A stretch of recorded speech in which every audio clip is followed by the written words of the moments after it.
All right, I'm not sure we could have better guests for our You Had to Be There this week. We have in studio with us today Owen Fitzgibbon, a good Corkman from actual Killa. Owen McGrath, known as Magoo, a good tip man, the week that's in it. He's the one doing tricks in the video for Killa, I think. Are you the one flicking the ball off the top of the hurl? Oh, I haven't seen it. Yeah, that's me, yeah. Also with us, Eddie Keogh, the honest broker from Enniscorthy in Wexford. Were you a hurler as well? No, wasn't. To be honest, I played a good bit of rugby, and I rowed locally, close to Rowan. But the GAA seemed to escape me somehow. Whether that's a good thing or a bad thing, I don't know. And yet I see you bring hurls where you're going these days. Is that... Yeah, I try to sneak them in. We've got these big guitar cases, and if you can sneak one into the side of it, I try my best. We had them for we did a UK tour there in a lot of big fields last year, and I had them. We were all around, and we did Musgrave Park. I think we had our release. Yeah, that was it. The Musgrave Park one I saw. Yeah. That was fun. It's kind of fun. I think I might start doing that again.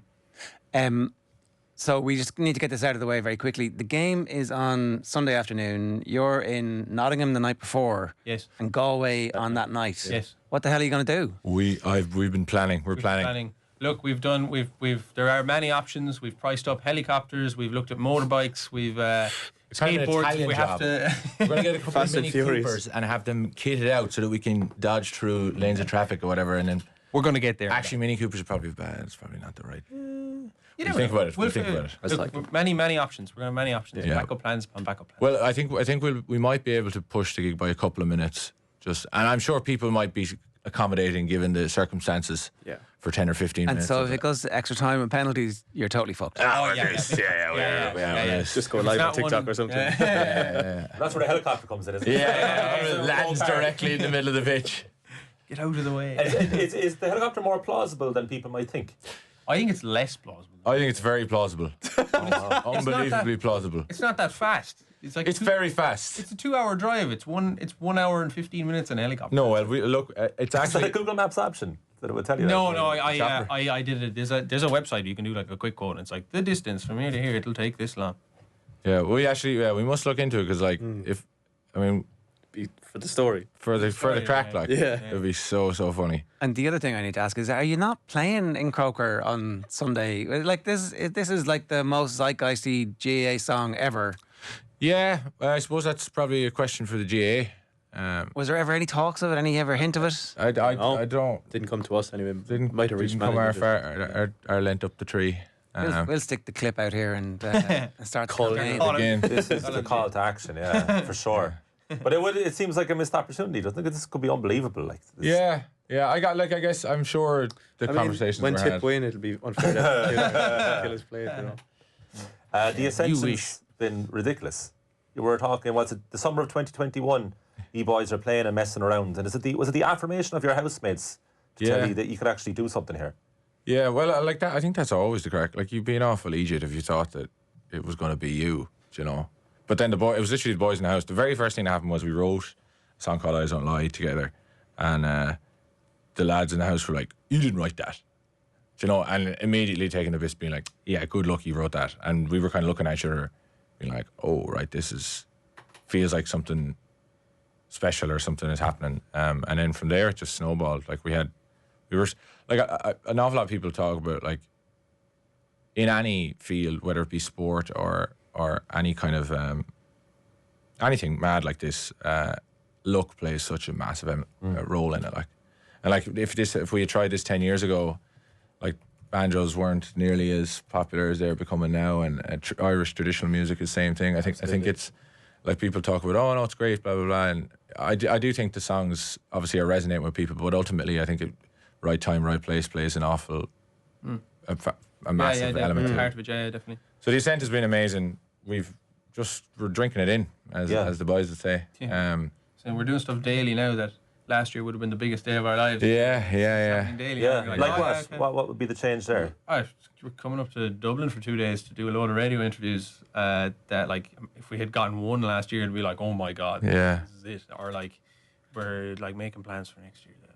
They're scandalous. Beyond any of our wildest dreams. Just even the gigs, the noise at the gigs. Like, we had a fella go out with a sound meter, a decibel meter, And it was Really? like, it was 127 decibels. I don't know if that means anything. Here's the science bit from the 3 engineers. There you go. These guys Yeah. But it's somewhere around a 120 is dangerous. 127 I think is a 737 or 747 taking off.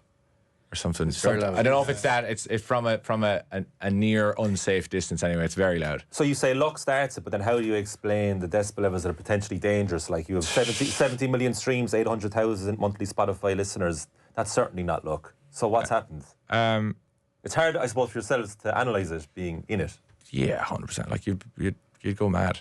I think we're enjoying it, and I think people feed off that. Yeah. And we're not trying to be the big men, if we can help it.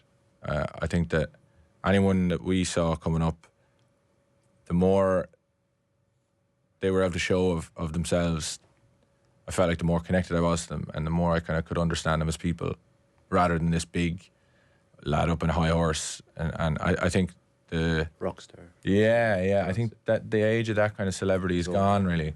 I know, and I kind of love it at the same time. Lewis Capaldi, for me, blew the lid clean off that. This was like, he'd no right to be the biggest pop star in the world, considering he's self-described, he just wants to sit around and drink pints and eat chips, and he doesn't really care about anything. And Boards in his underwear. Yeah, literally. So like, analysing it is impossible. I think maybe you get a good start, and then the career is based on being a real person as much as you can be, and trying to have a bit of a laugh. Other than that, I don't think there's much point in trying to analyse it. The authenticity is real, and that comes across. I think, like, obviously this is a sports show, so we should talk about the song. We were talking about it off air, how quickly it came together, and how almost maybe it's better if you explain it and I try and put words on it afterwards. But so, start at the start. Yeah. Tell us about Yank. Summer last year. He must be loving this. A friend of mine, Yank, who happened to get a red card yesterday in a game, actually. He came to me last summer, and we had kind of a good junior team at the time, and like it looked like we might go kind of far and win something. And he was like, we've no song to sing or anything, and I always wanted a club song and stuff. You'd hardly write one, would you? And after we had been doing some kind of big gigs and stuff at the time, and I was like, you'll help me with it. And he's like, no, I won't help you. You'll write it on your own. So then we were in studio in October, I think.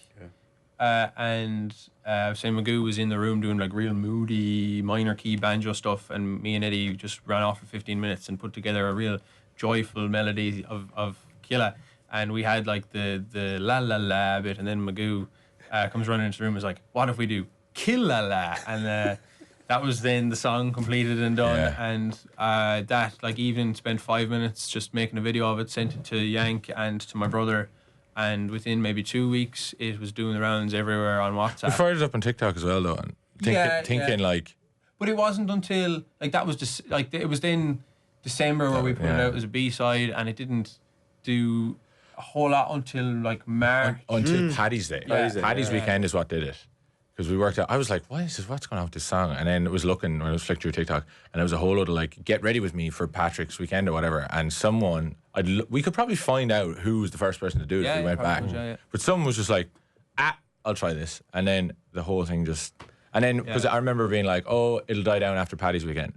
And then someone was like, the hurling's about to start. Yeah. And I was like, sweet mother of God, what is about to happen here? Like, and then for the whole summer, like Killer, or even in a, They lost, actually. They lost the league final. Oh, jeez, sorry to hear. Sorry, Killer. But you could use it and play it as an upbeat song to get ready, like you say, and also a mournful song about a defeat, like, because it somehow has both those elements. Like, I was listening to one of the live versions of it, was one from Cork just this morning before we started chatting, like, and it is like it is amazing. I'd love to know, like, what's the feeling like when you write a song and then an audience of complete strangers sing it back to you with even more passion than you have? How do you describe that feeling? It's I think Fairview Park a couple of weekends ago was so beyond anything I've ever felt before in my life when we came down off the stage. Like, our managers came up to us, and they were just, Paul, one of our managers, came up and was like, I cried from start to finish at the gig. And like, trying to quantify these things, there's no words. There's nothing. You wouldn't get near it, like, to hear the noise and be like your brain is completely scrambled eggs. Yeah. Listen to it. So, like, tough. Whatever you imagine it could be, it's 10 times more. And How do you we're just stay so in the moment, thankful. in the middle of it, when that's happening, and you're like, so if your brain is scrambled eggs, what point does that happen? Is it afterwards? After we played Killa for Fairview, the crowd just kept getting loud. They were like cheering or whatever, and then we kind of stepped off, and we're just trying to, because like everyone always says, take a minute to smell the roses in these situations, because it's not going to last forever. These big opportunities, when they come, you should really take a moment and try and drink it in. And we just stepped off the mics and just stood back, and they were just louder and louder. Cheers just kept getting louder. louder and louder. It went on for about 90 seconds. Yeah. And the three of us were just like say 6 of us even were just looking at each other on stage, being like, We couldn't have "What?" started another song if we wanted to. No. We wouldn't have had a hope. Yeah. It was nuts. I'm literally. Yeah, I can see it. Yeah, definitely. Even you just- talking about it, you can see. Yeah. 'Cause I was on to a buddy of mine who's a professional musician in Cork, and I was asking, I was like, "Do you know the lads actually?" And he was like, "Oh no, but they're like the biggest fucking band in Ireland at the moment." It's like, and this is a cynical guy, Yeah. you know, by nature. Yeah. But it's not obviously not just that song, of course, but it's relevant to what's happening this week as well. Yeah. 100%. Yeah. Did you support Bruce Springsteen as well? We did. Yeah. We did, and we were on the bill. It was probably the wildest weekend, because we had done, it was a Friday, Saturday, Sunday, and we were supporting Dermot Kennedy on the Friday in Ireland. And the And Sunday. we'd fly over to London on the Saturday to Hyde Park for Bruce Springsteen, and then fly back to support Dermot again on the Sunday in Ireland. I'd say that was at the time, the craziest thing that had happened so far. Yeah, it was fairly. Probably been beaten again. It was fairly loose. Yeah. How much of your weekend. days would you spend thinking about writing new material rather than perfecting what you already have written? An awful lot. What's the balance there? I would say you're either a serial starter or a serial finisher. You'll find people who will write half songs constantly, or someone who will stick with the one song for months. And I am definitely the former. Yeah. So I would say, like, driving or the shower or the toilet. Toilet's a great place to write a song. Unbelievable. Everyone says that the bathroom in general is the room of creativity. Oh my God, the throne room. There'd be no better place. No, I generally, by virtue of doing the singing, will start a lot of the songs, and then head into the lads with kind of half ideas or 2/3 of the way done, or the lyrics, and be like, "What do you think of this?" So Usually they start slowly, and by the time they get to the two of us, we end up speeding them up. yeah, the old banjo now tends to have a way. I've written a ballad. No, you haven't. No, you haven't.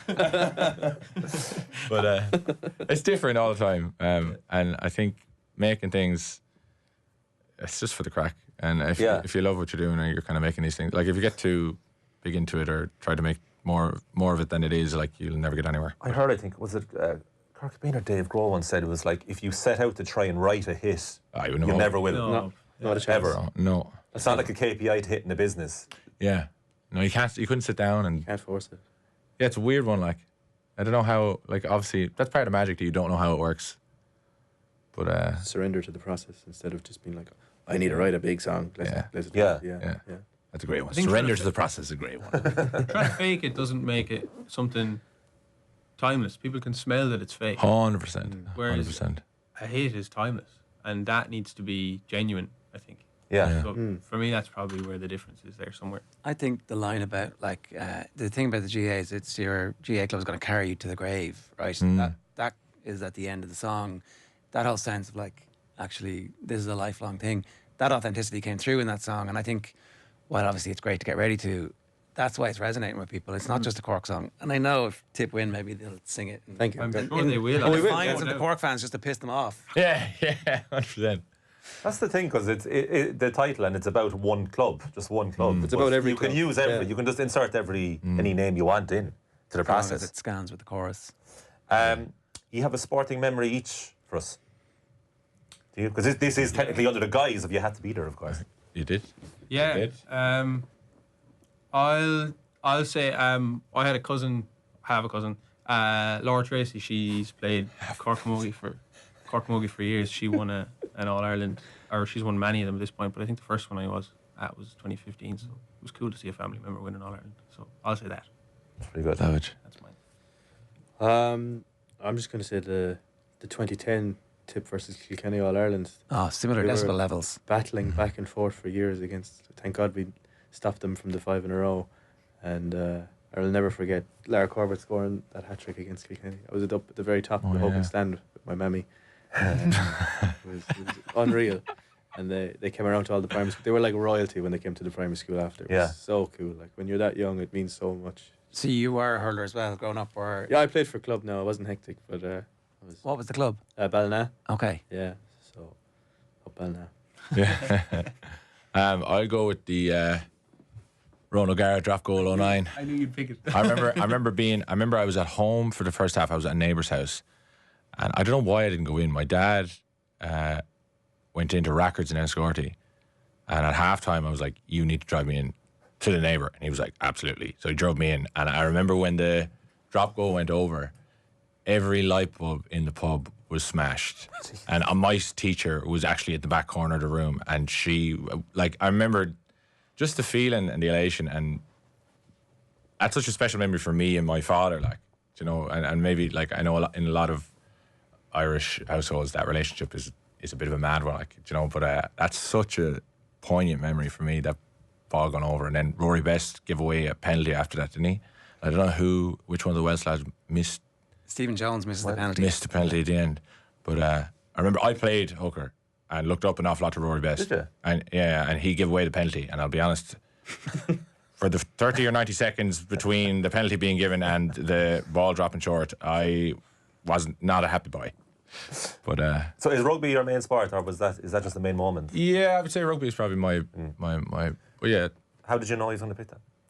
It's been mentioned before. It's Yeah, definitely the big one. sporting moment you'd mention the most. watch it on the YouTubes. Yeah. It's good. You need to get it going before a gig, like just throwing the Ronald O'Gara. Unbelievable. Absolutely. Good idea. Who's going to win this weekend? Cork or Tip? Obviously Cork. And who's going to win this weekend? Sorry. It's I tell you, Tipperary. there may be no gig on Sunday night in Galway. Black eyes and broken legs. Yeah, I'm worried. Extra far apart on the stage. No, I think, What actually is the contingency plan if this goes all the way to extra time and penalties? well, yeah. Reschedule the gig. Reschedule the match. No. Look, we will be at the gig. Yeah, 3,500 or something. So Lauren Hill showed up at 2 a.m. recently to a gig in New York. After the All-Ireland? Yeah, there was something else on. I think that was her. And as a neutral, so who do you think's going to win? Wexford native here. I don't know. I would love to see Cork win in Ireland. To be honest, for Hoggy, in fairness, he's been there a while and They will go crazy. Great to have a non-Cork person support. But tough now. team of the last 2 That's weeks that's is after the one. sticking a bit in my mouth, but there you go. I will. Exactly. This one time we'll let you away with a column. Column is Use from bullet. Cork and is a bit Definitely concerned. I won't begrudge if you win. You deserve it. No, I no. think you got robbed last year. But, I don't think you're going to win. You know? Fitz was in. I don't think I've ever seen you in as bad a form as. Well, I've never seen 2005 was the last time Cork won one. I was 7. I don't really remember it. So yeah, I'd love to. I have a cousin on the panel as well. So again, another family affair. Oh yeah. Ger Millerick is my cousin. All right. So it'll be nice. So you're to see him. steeped. You're steeped in hurling. My family be big hurlers. Yeah, Fitzgibbon Cup is my great grandfather's or great granduncle's cup. So it's All right. it's a big family affair. Yeah. Okay. Big. Yeah. My brother is a big hurler. My father was always a big hurler. It's a family thing. So you would have been yourself if you had. Yeah. If I hadn't done the knee. If you hadn't done any, Yeah. Well, actually, I did. That's the reason I play music, because I got injured for a year and found out there was other things than hurling to do, and then I ended up playing music. sent the leg the wrong way. Yeah. Oh. Yeah, Okay. not That's great. not great. We No, won't not talk great. about that too much. No. Put the listeners off. No. Well, listen, you've caught lightning in a bottle. Congratulations and long may it continue. Thanks a million for coming and sharing your messages with us. And if anybody out there is rich enough and has a helicopter that is available on Sunday evening, that's the first thing. And second thing, the GAA should make a late call and they could pay for your helicopter. You'll waive your fee if they pay for the helicopter to fly you direct from Croker to wherever the gig is on Sunday, which is already sold out. Yeah, get these lads to pay the All-Ireland fine. Kingfisher, lads. Thanks, lads. Thanks Thanks a for million. having us. Great. Thank you. Cheers. Thank you very much.